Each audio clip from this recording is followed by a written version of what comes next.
Hello tout le monde, je vous retrouve aujourd'hui dans une nouvelle vidéo qui sera ma pile à lire du printemps. Alors d'habitude je fais des piles à lire autour de 30, même parfois 40 livres pour avoir vraiment largement le choix durant toute la saison. Cette fois-ci j'ai décidé de me limiter à 15 livres pour avoir aussi un petit peu plus de liberté autour de cette pile à lire parce que vous savez j'aime bien lire des livres. En fonction du livre que je viens de lire, mon choix va changer. Donc voilà, je vais vous présenter cette pile à lire qui sera pour le coup pas très longue. C'est parti pour cette nouvelle vidéo.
Le premier livre que j'ai mis dans cette sélection, ce sera pas très compliqué puisque c'est un livre que j'ai déjà commencé. Il s'agit d'un roman de Louise Erdrich. Je vous en ai déjà un tout petit peu parlé dans un vlog qui n'est pas encore sorti, donc je vous en parlerai plus dans ce vlog. C'est un livre qui va nous parler d'un couple. L'homme est peintre, il peint sa femme très régulièrement et l'épouse de ce couple va tenir un journal intime et elle va se rendre compte que son mari lit son journal intime et du coup elle va créer un nouveau journal intime dans lequel elle est sûre que son mari ne va pas fourrer son nez et donc on aura plusieurs versions. Alors ici pour le moment je suis à la page 90, on a en fait non seulement les journaux intimes mais on a aussi un point de vue omniscient.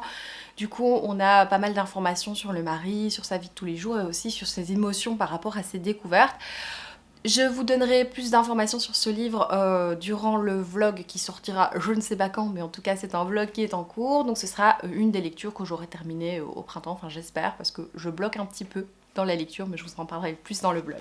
Un autre livre que j'ai envie de lire durant le printemps, c'est Demoiselle aux modestes moyens de Muriel Spark. Ça fait un moment que j'ai acheté ce livre chez Pavillon Poche, Robert Laffont. J'aime beaucoup cette collection de cette maison d'édition. Ici, nous sommes en 1945 à Londres et on va suivre des demoiselles aux modestes moyens. Bravo Isabelle, tu as tout compris du livre. Ensuite, le troisième livre que j'ai envie de lire durant le printemps, c'est un livre que j'ai également commencé et que je compte bien terminer probablement ce week-end.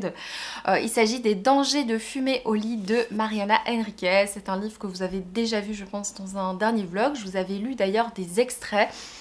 C'est un recueil de nouvelles de l'autrice Mariana Enriquez. C'est très particulier, très étrange. C'est très difficile aussi de résumer parce que les nouvelles sont relativement courte.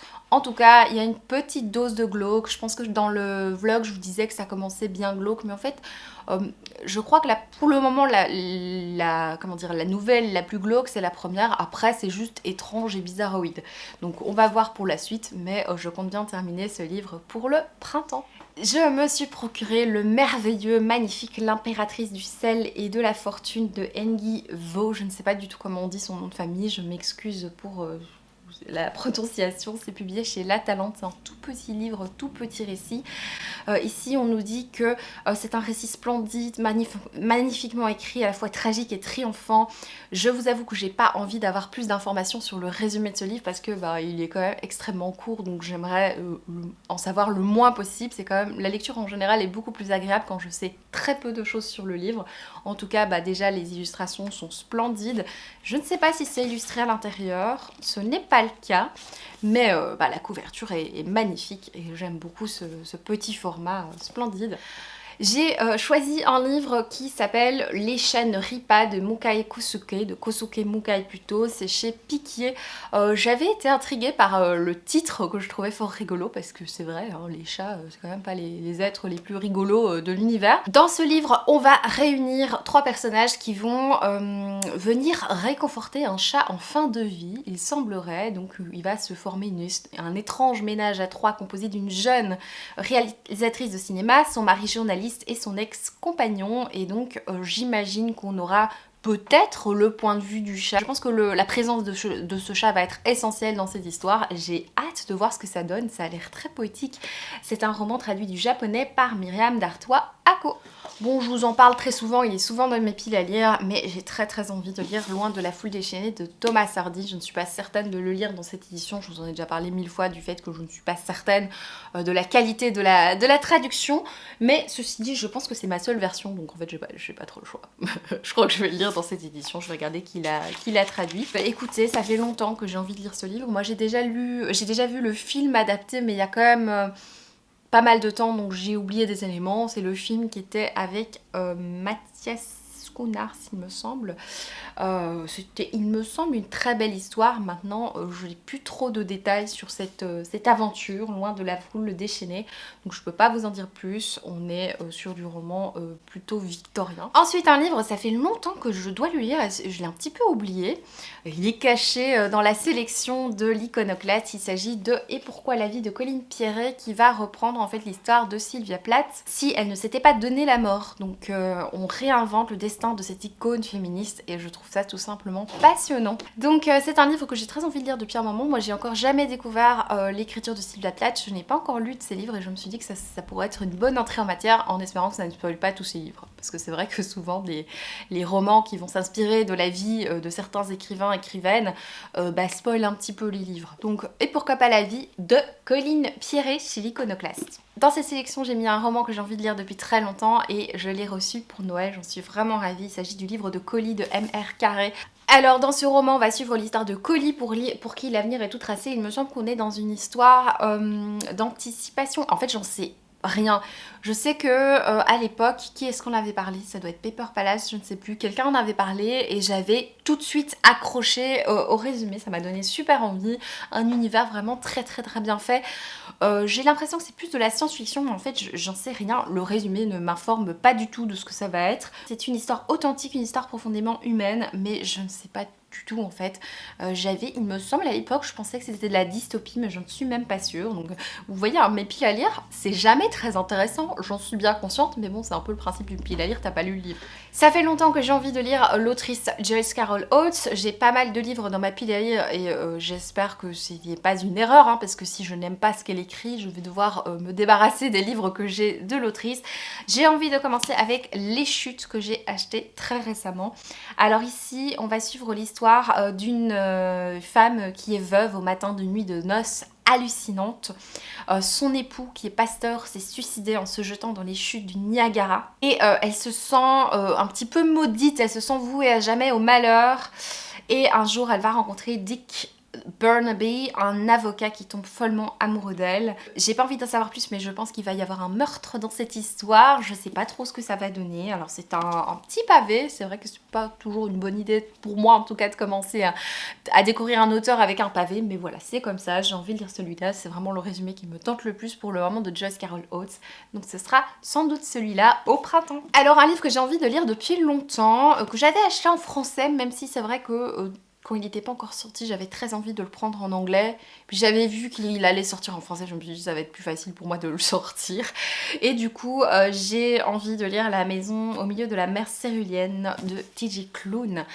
J'en ai entendu beaucoup de bien, que ce soit sur les chaînes anglophones, les chaînes francophones. C'est chez De Saxus, une histoire complètement perchée, hein, comme j'aime parfois. L'histoire de Linus Baker, qui a 40 ans et qui vit dans une petite maison avec un chat caractériel et des vieux disques. Et il doit s'assurer du bien-être des enfants des orphelinats supervisés par leur gouvernement. Et un jour, il va être convoqué. Il se voit confier une mission, se rendre sur l'île de Marsyas dans un foyer où résident 6 dangereux pensionnaires. J'ai hâte de voir ce que ça va donner. Il paraît que c'est vraiment loufoque. J'aime bien parfois me plonger dans des univers loufoques. Même si je vous avoue, petite confidence, en ce moment je suis dans une phase de lecture où je ne sais pas ce que je veux. Voilà, je suis là où je suis pas sûre d'avoir envie de lire du thriller, je suis pas sûre d'avoir envie de lire de la fantasy, je sais pas ce dont j'ai envie, donc j'attends qu'un résumé ou qu'une histoire me tombe dessus, que quelqu'un présente quelque chose peut-être dont le résumé va être hyper original. En ce moment j'attends ça parce que je n'arrive pas à choisir ma lecture, j'ai trop de livres à la maison et j'arrive pas à choisir le livre que je vais lire juste après le Louise Erdrich. Donc voilà, si vous avez des recommandations lecture d'ailleurs, n'hésitez pas à me dire en commentaire parce que je suis un petit peu paumée. Je sais pas ce dont j'ai envie, c'est la première fois que ça m'arrive quand même. Parce que d'habitude, je peux avoir des pannes de lecture et j'ai pas envie de lire. Là, j'ai envie de lire, mais je sais pas quoi. J'arrive pas à choisir, je sais pas ce qui me donne vraiment envie. Tous les livres que je présente là me donnent envie, mais pas non plus immédiatement quoi. Ensuite, j'ai très envie de lire un livre que j'ai trouvé chez Human, il me semble, en seconde main. C'est Marie et femme de Wilkie Collins. Il paraît que c'est un roman extrêmement féministe, extrêmement engagé et novateur pour l'époque. Alors ici, c'est publié en 1870, l'année même de la mort de Dickens. Et Marie et femme marque un tournant capital dans l'œuvre de Collins qui se décide ici pour la première fois à en découdre ouvertement avec la société bien pensante de son temps. Donc on va suivre un homme de bonne famille qui se débarrasse de son épouse devenue encombrante. Il y a d'autres il y a d'autres informations, mais j'ai pas envie d'en savoir beaucoup plus. C'est un livre qui va être très agréable à lire, c'est chez Phébus. Le format est vraiment hyper agréable, donc j'espère que ça va être cool. Ensuite, il nous reste 4 livres. Le premier, c'est également un livre que j'ai acheté récemment. Il s'agit des Abysses de Rivers Solomon. Ça fait longtemps que j'entends parler de Rivers Solomon. J'ai très envie de lire ses écrits, que ce soit Sorrowland ou Les Abysses par exemple. Et alors, on nous dit à l'époque du commerce triangulaire, quand une esclave tombait enceinte sur un vaisseau négrier, elle était jetée à la mer. On sait que toutes ces femmes qui étaient jetées à la mer ne sont pas mortes. Certaines ont donné naissance à leur bébé et se sont adaptées à leur environnement. Et donc, ce sont des sirènes en gros. Et un jour, alors que les sirènes ont oublié l'histoire traumatique de leur genèse, un jour, l'une d'elles va retrouver la mémoire. J'imagine que c'est une histoire de vengeance. Je n'en sais pas grand chose, mais ça a l'air absolument remarquable parce que j'ai l'impression qu'on mélange histoire avec un grand H avec de la mythologie type les sirènes. Enfin, j'aime beaucoup ce concept. On va voir ce que ça donne, c'est pas très long et oh, c'est écrit bien grand, c'est très agréable ça.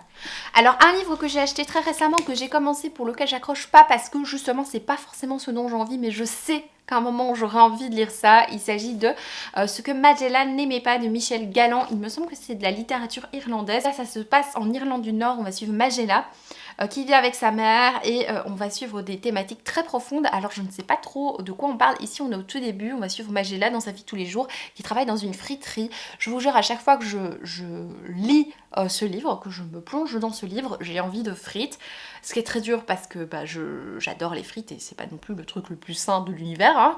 Et j'ai toujours envie de frites quand je lis ce livre. C'est problématique et comme je suis en Belgique, forcément, c'est facile de trouver des frites. Voilà, je vous raconte de nouveau ma vie qui n'a aucun rapport avec ce livre. Je sais pas vous en dire beaucoup plus. Bien sûr, j'aime pas trop la couverture parce qu'on a clairement de la viande sur la couverture. En tant que végane, c'est peut-être pas très agréable, mais c'est pas pour la couverture que je l'ai acheté. C'est parce que j'en avais entendu un avis très positif qui disait que justement c'était très profond comme histoire, très prenant et très particulier comme ce que j'aime lire en général. L'avant-dernier livre de cette sélection, il s'agit d'un roman que je vous ai présenté dans un vlog. Il s'agit d'un service de presse, Les Penningtons s'en sortent tout seuls de Candice Cartier-Williams. C'est un livre que j'avais demandé à la maison d'édition Calman Levy. En tout cas, ils avaient fait une proposition, voilà, comme d'habitude, Calman Levy envoie les prochaines sorties et selon les sorties, on fait des choix. Et moi, j'avais choisi notamment celui-là puisque moi, j'avais lu de l'autrice Queenie que j'avais fort apprécié en 2021, il me semble, j'avais vraiment bien apprécié et donc j'avais envie de me replonger dans un livre avec un humour un petit peu quelque chose un peu caustique comme ça, mais en même temps qui raconte des choses profondes. Et ici on va suivre Cyril qui a 5 enfants nés de 4 femmes différentes Et on va suivre aussi l'histoire des demi-frères et sœurs Pennington qui se connaissent à peine, qui vont se retrouver. Il y aura un meurtre, il y aura toutes sortes de choses, ça a l'air assez drôle. Et en même temps peut-être que ça, on en profite pour parler de choses profondes, ça a l'air vraiment super chouette. Et le dernier livre de cette sélection, c'est un livre qui me donnait envie depuis très longtemps. J'avais envie de l'acheter en VO, mais comme d'habitude, je mets toujours plus de temps avant de me décider à lire un livre en VO, mais surtout à le lire. Et donc je me suis dit, bah attends la sortie, tant pis. Et c'est un des livres préférés de Book and a Cup, la booktubeuse et instagrammeuse, non, booktubeuse et tiktokeuse, je ne sais pas si elle a un compte Instagram. En tout cas, elle en a parlé, je crois que c'était dans son bilan de l'année 2022. Elle disait qu'une de ses lectures préférées, c'était le livre de la nuit de Holly Black. On en parle beaucoup, il y a des hauts, enfin vraiment, il y a des très bons avis et des très mauvais avis. Moi, j'ai un petit peu peur, je vous avoue, pour cette lecture. En même temps, je l'ai acheté dans sa couverture absolument magnifique. Je regrette pas de l'avoir pris en hardback, mais c'est vrai que au départ, je voulais l'acheter en mou. Mais là, vraiment, il est tellement beau. Celui-là, c'est pas un livre que je vais pouvoir transporter facilement, puisqu'effectivement, il est lourd. Et je me plains toujours du fait que les livres sont trop lourds. Ouais, je suis toujours en train de me plaindre, de toute façon. Donc voilà, j'ai très envie de le lire. Je sais pas du tout de quoi ça parle, j'ai pas envie d'en savoir. Je sais juste que c'est l'histoire de Charlie qui est une escroc.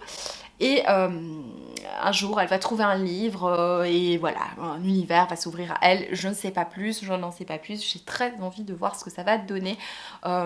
C'est l'autrice qui a écrit, il me semble, Le Prince Cruel, qui ne me tente mais tellement pas. Mais tellement pas. Et je pense que je l'ai en VO. Mais voilà, c'est comme ça. J'ai hâte de le découvrir, même si j'ai un petit peu peur, je vous l'avoue. Donc voilà, c'est tout pour cette pile à lire qui n'aura pas été trop longue pour le coup. J'espère qu'elle vous aura plu. Je vous remercie de l'avoir regardée. N'hésitez pas à me dire ce que vous lisez en ce moment, ce que vous avez prévu de lire pour le printemps, si vous avez envie de lecture un peu plus fraîche, un peu plus printanière, même si c'est pas trop le cas ici. Vous remarquerez que j'ai pas mis de thriller dans cette sélection. Ouais, non, pas du tout en fait, parce que je ne savais pas quoi choisir tout simplement, et c'est vrai que moi les thrillers c'est vraiment au feeling, c'est peut-être les romans vers lesquels je me dirige le plus facilement au feeling. Pour le moment j'ai pas mis de thriller, mais j'en lirai bien évidemment. Je vous fais de gros bisous, je vous dis à bientôt pour une nouvelle vidéo, ciao.